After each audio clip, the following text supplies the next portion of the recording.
Mualani is a great DPS character that's quite unique and requires a bit more care than other DPSs. I'll be covering everything relevant you should know, explain how you should build her, go in depth for her updated teams, and give you my overall thoughts. Without further ado, let's begin.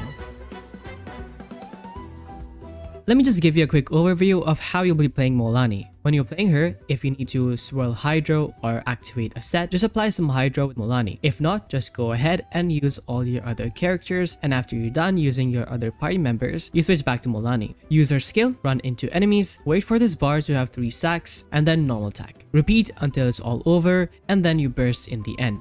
This is your duration bar. You may have to buy it before you get 3 sacks if your duration is about to end. And that's pretty much it. You're basically just trying to vaporize with your burst and your skill. You all need to focus on leveling up her skill and burst. Now let's move on to her build. As for her build, you will be using Obsidian Codex for main DPS Mualani. It's been a long time since this came out, so you probably have enough pieces. If not, try to farm it as it's definitely the best for her. But until you have one, you can use Unfinished Reverie or Heart of Depth Marichase if you are using Farina, or just switch around with 2P sets. At level 90, your Mualani should have around 35,000 HP to 40,000 HP or more, around 200 EM or more, and energy recharge isn't really a priority, so don't worry about that. And then for crit, you will have less than 60% crit rate. Do not exceed this, as you will end up having more than 100% crit rate with Obsidian Codex. So be below that, around 55 or more. And your crit damage, getting to 200 would be amazing, but somewhere around 180 or 160 may be something what you might get. So all these 4 stats, that's HP, EM, crit rate, and crit damage, are all important. It depends on how much you invest, but the stats I gave you are basically an approximate. You may get worse or better, but using optimizers will make sure you get the best amount of damage from your Mualani. Now for her weapons, there's only a few that you would consider using. Her best in slot, Surf's Up, the Ring of Yaksha, Sacrificial Jade, and the Witsit. And then there's everything between. Surf's Up is her best in slot, so it will be for people who want to really invest. Then for mostly everybody else, you have the Ring of Yaksha. A great free-to-play weapon that you can craft and get refinements for, and don't have to worry about anything. This is what most people will use. Even if you have the Sacrificial Jade, the crit rate overcapping is an issue that might even make it worse than the Ring of Yaksha, but it's definitely a choice if you have the right build, when you're not overcapping crit rate. Then you have the Witsit. If you get the correct stat, it hits for a lot. But if you don't and get attack, then it's very bad. So it's mostly for speedruns and things like that. Finally, I think Prototype Amber makes sense if you don't have the Ring of Yaksha ready for her, but quickly change it when you do. There are the other 5-star weapons you can use on her, like the Tome of Eternal Flow or 1,000 Floating Dreams, but they are very close to the Ring of Yaksha, so if you have one lying around, you can use them as well. Now for the most important part of the guide, Mualani Teams. Now Mualani Teams are quite simple. There's only a few variety of them, as Mualani isn't made around an element but rather a reaction. So I'll go over all the teams you might use for Mualani. With Mualani, as I said, you need a reaction. That reaction is Vaporize. So one of your characters must be a Pyro character with good Pyro application, so you can Vaporize every hit. And then your other 2 characters just have to be buffers. If you look at all the characters, these characters here will most likely be the ones you see with Mualani. As for the Pyro applicators, they are Mawika, Xiangling, Toma, Dia, and Xinyan. Before we move on, I just want to quickly go over the Pyro and Hydro characters in particular, because that's really where the confusion begins. So let me just go over the Pyro characters. So let's start with Xiangling. Xiangling is amazing, honestly. If you have enough energy recharge for Xiangling, she's just really good. You won't have any issues with your Pyro application, and she does quite well with literally all Hydro characters except for Furina, where in some situations your Furina might seal Vaporize, but overall Xiangling has the best Pyro application. Then comes Mawika. This would be my top pick, because if you don't have to, really push the boundaries and just go with a normal team, maybe without Hydro characters, or if you want to go with a Hydro character, you have a Dendro character, your Moeka will do just fine. Now, Dia's pyro application is fine until you see this big issue where Dia doesn't apply pyro back. When Mualani's pufferfishes, these things that come out when you hit an enemy, Dia does not proc a hit and reapply pyro. So in AoE situations, it doesn't work. And so realistically, to combat that, you need other characters to keep applying damage so you can proc this and keep your pyro aura. In which case, Dia and Emily is honestly a perfect team. It really doesn't have any issues if you have Emily and Dia. But aside from that, there aren't many characters that can make sure you get enough hits in where you always have some sort of pyro aura. You can mix in an Anemo character to have more hits and that fixes it, but you can see that now you need other characters to help your pyro character, which is not a good sign. Then you have Thoma. Basically no AoE at all. I don't really like using Thoma. You can use Thoma with other pyro characters, that's completely fine, but Thoma by himself in AoE situations doesn't work. And then you have Xinyan. Now Xinyan pyro application is fine. The only issue is that shield. If your shield breaks, you no longer have any pyro application. And the thing is, with Mualani, you don't move a lot,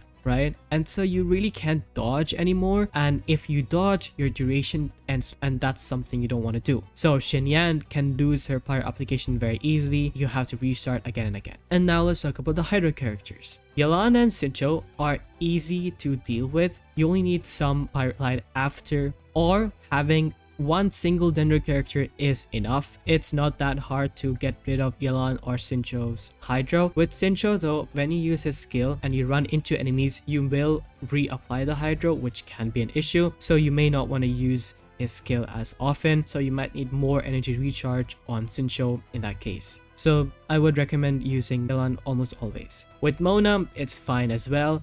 You just need to avoid using her skill to apply Hydro. If you just go with her ult, you're fine. But you will need a lot of ER, so be careful about that. And then you have Candice. Now Candice C6 is very hard to play with because of the Hydro aura and stuff, and even without C6 it can be an issue when you're switching characters and stuff like that. So Candice is a bit hard to play with, but her buffs are really good, so that is one plus point that she does have. So now you should have an idea of the Hydro characters and Pyro characters and how they interact. One team with Mualani is incorporating a Dendro character. This makes it so it's easier to hold on to that Pyro aura and vaporize, but it's not like Kazuha where applying just a single instance of Pyro gives you a lot of Pyro. Because if you trigger burning, then vaporize with Mualani, you lose that Pyro aura. So you need a constant influx of both. This is mainly for double Hydro teams or for cryo characters. Like with Furina, you really need to have a Dendro character. For example, Moeka has great Pyro application, but if you have Yelan in the team, you will end up having a Hydro aura. So if you have a Dendro character there, that fixes it. Nahida, Emily, or other Dendro characters with good Dendro application work well. Here, if your Hydro character is Furina, Baiju works the best, because you need a healer, but Moeka will still struggle even more. So you're kinda left with Xiangling if you're using someone like Furina. Overall, I still wouldn't rely on Dendro to save all your vapes. If you have another Hydro, especially Furina, you will lose out on vaporizes. As for the Pyro characters, any work. Just don't run Nahida and Dia together. There's a weird interaction between them which makes you lose the Pyro aura. You can even use a second Pyro character or a second Dendro character, like running Emily and Nahida. They're just good Dendro characters, which Mualani actually does help from, especially Nahida, giving you that elemental mastery, making your Mualani even stronger. Now, leaving out your Dendro characters, you now have to avoid using other characters completely, because if you don't have Xiangling, you will not have enough Pyro application. But usually you're gonna be running an Anemo character with Mualani where you can swirl the Pyro for some Pyro application, such as Kazuha, which definitely helps with the Pyro application. If you are using a Dendro team, you can still use, Geo supports or Anemo supports or, Hydro Cryo. It's the same thing.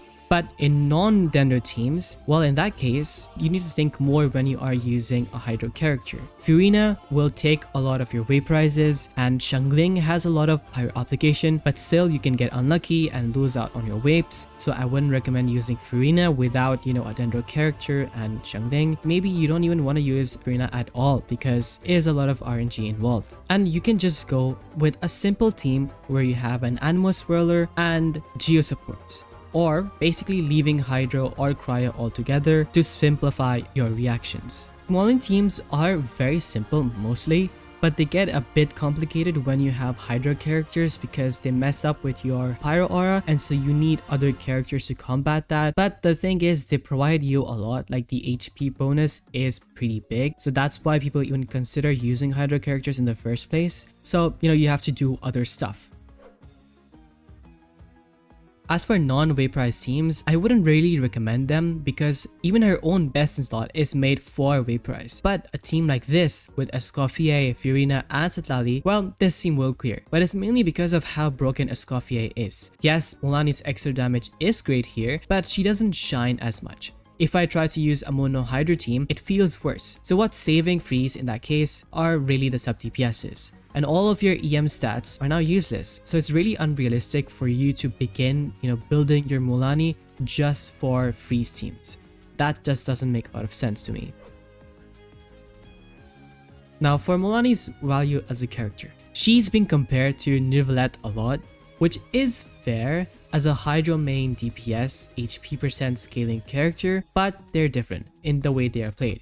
Neuvillette is a broken character, you don't need to worry about reactions. He's easy to play, you don't have to worry about any Pyro auras or anything, but Mualani does. She's a lot more complicated, but in some cases can do better than Neuvillette, but definitely not as valuable as some of the other characters. Her value as a Hydro Catalyst on the other hand is pretty good, because she's from Natlan and can use the Cinder City set and Three Tails. So you might have seen people use her with Skirk, and in the future, if there are no Hydro Natlan characters, we will definitely see this happen a lot more. So that may be something to look out for. And that's all for this video. I hope this helped.